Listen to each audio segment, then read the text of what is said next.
ধন্যবাদ M Das tutorial.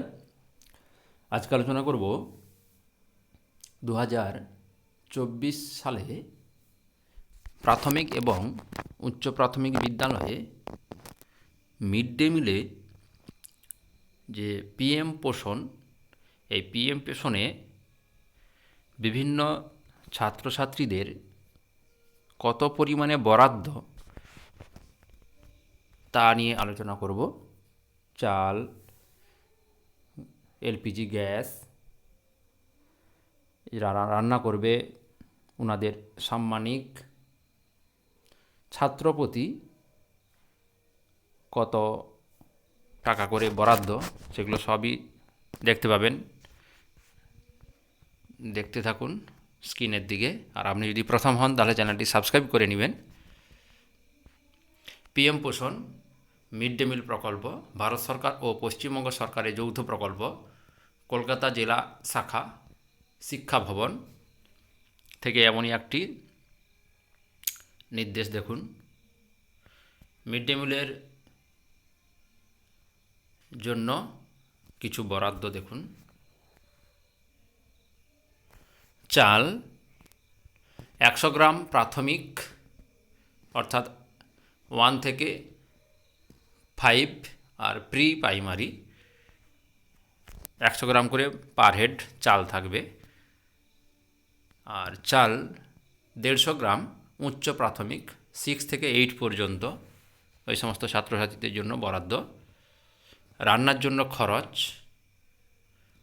5 টাকা 45 প্রাথমিকের জন্য, উচ্চ প্রাথমিক অর্থাৎ 6 থেকে 8 সেটা 8 টাকা 17 পয়সা। কুক কাম হেল্পার সাম্মানিক, যারা রান্না করবেন তাদের সাম্মানিক 1500 টাকা। এই হারে বরাদ্দ। অতিরিক্ত, এবারে দেখুন নিচের দিকে, অতিরিক্ত এলপিজির জন্য টাকা বরাদ্দ আছে। বাসনপত্র ও রান্নার জন্য সরঞ্জামের জন্য বিদ্যালয় পিছু ন্যূনতম 5000 টাকা দেওয়া হয়। অতিরিক্ত ডিম মাথা পিছু দেওয়ার জন্য বরাদ্দ করা হয় সপ্তাহে 2 দিন। রান্নাঘর নির্মাণের জন্য বিদ্যালয় পিছু 2 লক্ষ টাকা, প্রয়োজনে অতিরিক্ত বরাদ্দ দেওয়া হয়। ডাইনিং হলের জন্য বরাদ্দ প্রাথমিক 2.69 লক্ষ অর্থাৎ 2,69,000 এবং উচ্চ প্রাথমিক যদি হয় 4,92,000 প্রতি বিদ্যালয়। এই হারে কিন্তু ডাইনিং হলের জন্য পাবেন। দৈনিক খাদ্য তালিকা দেখুন।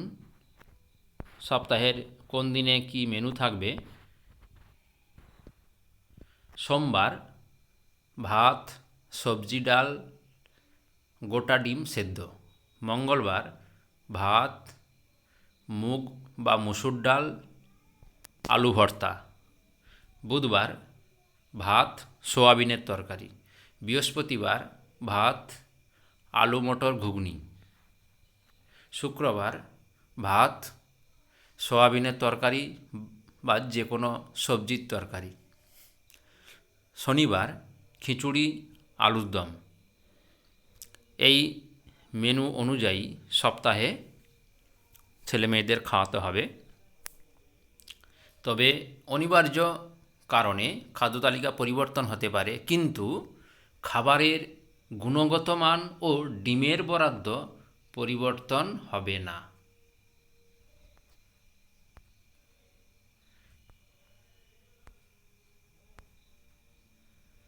এই হচ্ছে মিড ডে মিল সংক্রান্ত অর্থাৎ পিএম পোষণের একটি নির্দেশিকা তুলে ধরলাম। ধন্যবাদ, এখানেই শেষ করছি।